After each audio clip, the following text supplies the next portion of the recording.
Buenas tardes. Nos encontramos en el módulo Fundamentos Contables 1. En este caso, para desarrollar el tema 5 que tiene que ver con el asiento contable.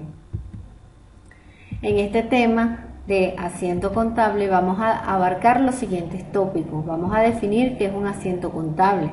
Vamos a ver los asientos simples y asientos compuestos. Vamos a ver otras clasificaciones alternas que hay, unos pequeños aspectos teóricos y vamos a poner un pequeño ejemplo de un flujo de información contable. ¿Qué es un asiento contable? Un asiento contable no es más que las anotaciones que se realizan en los libros de contabilidad para reflejar el hecho o la operación económica y contable que realizó la empresa o la persona en un momento determinado, a una fecha determinada.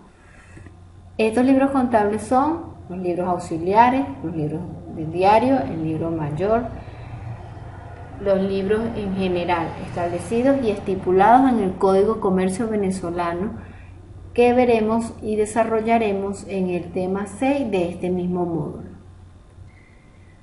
Durante la realización del asiento contable, sí tenemos que cumplir con el principio de partida doble, ya como lo vimos en el tema 3. Cuando realizamos un asiento debemos de tener el origen y el destino. No hay destino sin origen. Por ejemplo, si sacamos el dinero del banco, que es el origen para comprar un bien o efectuar un gasto, llámese gasto, por ejemplo, de artículos de limpieza, de artículos de papelería, gastos de transporte, o sea, en el momento que retiramos de banco o de caja, ese es el origen del dinero, y efectuamos el gasto, la compra de un artículo de escritorio, de un artículo de limpieza, ese es el destino del dinero, el gasto.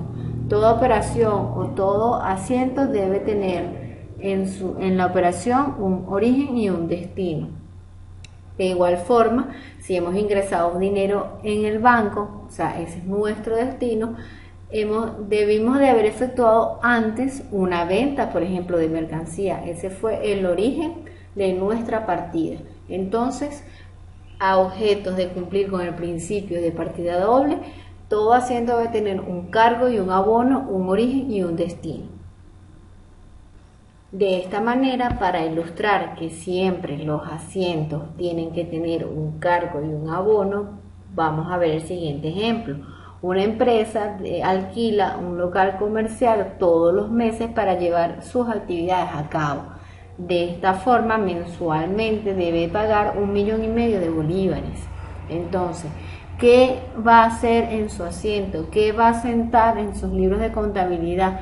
Va a sentar, por ejemplo, en este caso, el 1 de enero del año 2016, que incurrió en gastos de alquiler por 1,5 millones de bolívares, es decir, carga a la cuenta de gastos por el alquiler del local y acredita a la cuenta de banco porque está efectuando el pago de dicho alquiler y registra entonces en la columna del haber 1,5 millones. Siempre se va a mantener la igualdad patrimonial, siempre debe haber igualdad entre la columna del debe y del haber, en los créditos y los débitos.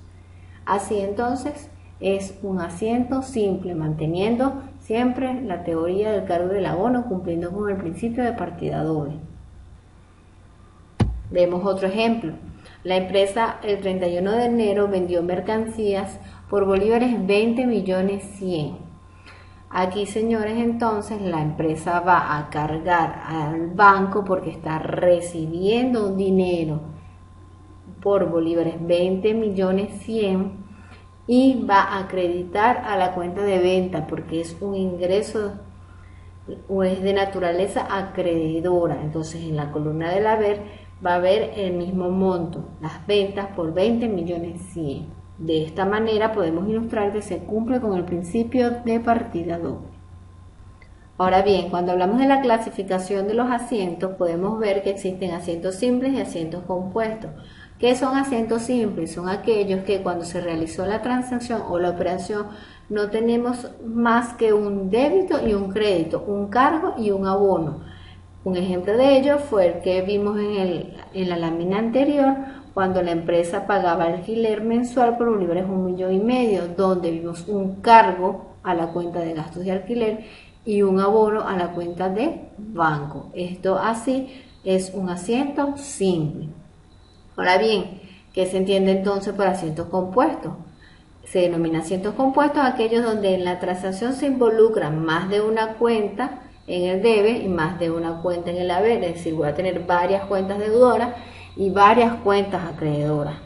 Un ejemplo es si una empresa compra mercancías en el interior del país por bolívares 1,5 millones, pero debe pagar un flete, un transporte para llevar esa mercancía a Caracas por bolívares 500, él tendrá que hacer un asiento de la siguiente manera. Va a registrar los gastos de transporte por el debe por bolívares 500.000, va a registrar la compra de mercancía por 1,5 millones y va a abonar al flete por pagar por 500.000 bolívares y al banco por 1,5 millones. Es decir, aquí tenemos varias cuentas deudoras en el caso de gastos de transportes y mercancías y varias cuentas acreedoras como fue el flete por pagar y el banco. Hago una pequeña aclaratoria, el banco no es que sea de naturaleza acreedora, la cuenta de banco es de naturaleza deudora, pero en este caso como está saliendo dinero del banco porque estamos pagando la mercancía, vamos entonces a acreditar y por eso el banco está en la columna del haber por 1,5 millones de bolívares. Seguidamente existen otros autores u otras clasificaciones de los asientos. Entre estos asientos podemos encontrar los asientos de apertura. ¿Qué es un asiento de apertura? Es ese asiento donde se hace como un inventario inicial, una situación inicial. ¿Cómo empieza mi empresa hoy, en el día cero, en el año cero, cuando yo estoy arrancando mis actividades comerciales, en el momento de mi apertura? Este asiento donde, por ejemplo, si una empresa recibe de sus socios un dinero en efectivo y un terreno, eso va a formar el capital social y eso se debe asentar en los libros, ese efectivo recibido, ese terreno recibido, que van a constituir el capital social. Eso es un asiento de apertura. Otro tipo de asiento encontramos los asientos operativos. Por ejemplo, son los que vimos en las láminas anteriores. Cuando una empresa paga el alquiler mensual, eso es un gasto que tiene que hacer todos los meses. Si su actividad comercial es la compra y venta de mercancías, vimos también en el asiento anterior que compró mercancías en el interior del país. Estas operaciones diarias son los asientos operativos. Siempre se van a registrar debidamente en orden cronológico en la fecha en que se hayan realizado. También tenemos los asientos de ajustes. ¿Qué son los asientos de ajustes? Son aquellos que nos permiten corregir diferencias, corregir errores. Si yo me equivoqué en un momento haciendo un asiento, yo no puedo tachar, yo no puedo borrar, yo no puedo arrancar una página de un libro, pues no. Debo esperar hasta el cierre de mes para corregir ese error o lo puedo hacer en el día en que determiné dicha diferencia. ¿Para qué son los asientos de ajuste? Bueno, los asientos de ajuste no solamente nos permiten corregir esas diferencias y esos errores, sino que esto va a permitir que la empresa realmente refleje la situación, su patrimonio real, su situación financiera real. Y también encontramos por último los asientos de cierre. Como ustedes recuerdan en el tema 4, cuando vimos las cuentas de cierre, encontramos que son aquellas que están ligadas al resultado del ejercicio, es decir, cuando yo cierro mi ejercicio económico todos los diciembre, de ser el caso, porque también pueden haber empresas que cierren los meses de septiembre, etcétera, o como los bancos que cierran semestralmente en el mes de junio y el mes de diciembre. Pero cuando yo cierro mi ejercicio, por ejemplo, el 31 de diciembre, yo voy a obtener una utilidad o una pérdida que se ve reflejada en mi estado de ganancias y pérdidas. Y ese monto lo voy a trasladar a las cuentas del patrimonio, ya sea bajo un nombre de superávit o de resultados acumulados. Como la cuenta de patrimonio es acreedora, si yo obtuve una utilidad, voy a sumar esa utilidad. Si yo obtuve pérdida en el ejercicio, mi patrimonio va a disminuir. Entonces, los asientos de cierre es aquel donde van a recoger tanto en mi superávit o en mis resultados acumulados, dentro de mi cuenta del patrimonio, los resultados que obtuvimos al cierre de nuestro ejercicio económico. ¿Cuáles otros aspectos podemos resaltar de los asientos contables? ¿Qué información deben de tener ellos? Inicialmente, todos los asientos deben de tener una numeración. Como le dijimos, esta es correlativa. En los libros, señores, tenemos que tener un asiento seguido de otros, numerado, correlativo. No puedo dejar espacios en blanco, yo no puedo arrancar hojas, yo no puedo borrar. Para ello, entonces, tenemos los asientos de ajuste para corregir cualquier error. Pero siempre, siempre, siempre los asientos deben llevar una numeración consecutiva. Seguidamente tenemos una fecha, que es exactamente en la que se realizó la operación. Siempre debe quedar anotada la fecha en que realizó la operación, día, mes y año calendario. No puedo alterar las fechas, no puedo alterar el orden. Yo no puedo registrar hoy, si estamos al 11 de mayo, las operaciones del día 13 de mayo, porque el día 13 no ha llegado. Yo no puedo colocar fechas falsas, no puedo alterar el orden de la anotación, el orden cronológico. También tenemos las cuentas. Como vimos en los asientos anteriores, las cuentas van a estar plenamente identificadas. Por ejemplo, gastos de alquiler, bancos, mercancías, fletes por pagar. Siempre vamos a tener nuestras cuentas con su respectivo código contable. Lo que vimos en los temas 3 y 4. Vamos a tener una pequeña descripción de la operación realizada. Por ejemplo, ustedes deberán asentar gastos de alquiler mensual. Porque cuando registran su alquiler, ahí tienen una breve descripción de lo que se trata esa operación, de lo que se trata ese asiento. Y por último, el monto en dinero del curso legal. Pueden ser bolívares, pueden ser dólares, pueden ser euros, dependiendo de dónde la empresa esté realizando sus funciones, de dónde opere, en qué país se encuentre. Por último, vamos a tener un ejemplo del flujo de información contable. Todas las empresas realizan actividades económicas porque ya sabemos que una empresa es un ente que combina capital, trabajo y recursos para producir bienes y servicios. Esta función de producir bienes y servicios constituye una actividad económica, pues va a salir a ofrecerlos en un mercado donde ella opere.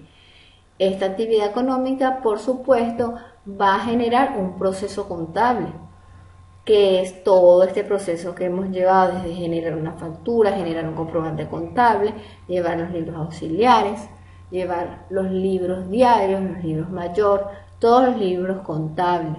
Por supuesto, esta información que se encuentra anotada en los libros de contabilidad va a constituir lo que denominan la información contable, que va a servir entonces para dárselo a los distintos usuarios para la toma de decisiones. Como lo dijimos en el tema 2 de Generales de la Contabilidad, los usuarios de la información contable pueden ser desde los accionistas, la junta directiva, el cliente, los proveedores, el banco, agentes reguladores y agentes tributarios. Todos ellos siempre van a tomar una decisión en cuanto a la información contable. Y este ciclo económico se va a repetir, esto es continuo, mientras que la empresa opere, mientras que la empresa mantenga sus operaciones. Ahora bien, viendo un pequeño ejemplo gráfico, una empresa manufacturera, como les dije, que realiza actividades económicas, va a efectuar operaciones de compra de mercancía, donde va a tener que llevar un inventario, un almacén, etc. Así como compra, también va a efectuar sus respectivas ventas. Estas compras y estas ventas van a generar una serie de información, las cuales van a ser asentadas por el departamento de contabilidad en los libros diario, mayor, auxiliar, todos los que ellos deseen a juicio de la empresa llevar, solo en caso de los auxiliares, puesto que los libros de diario y mayor son obligatorios por el Código de Comercio. Estos libros diario y mayor y demás información financiera van a servir de insumo para generar los estados financieros. Todo esto, por supuesto, constituye un proceso contable y genera información contable que va a permitir entonces tomar las decisiones por los distintos usuarios. Como ya mencionamos, pueden ser los accionistas, la junta directiva, los clientes, los proveedores, los bancos, los agentes tributarios, los agentes reguladores, cualquiera de ellos. De esta forma, señores, terminamos el tema 5 y gracias por su atención. Buenas tardes.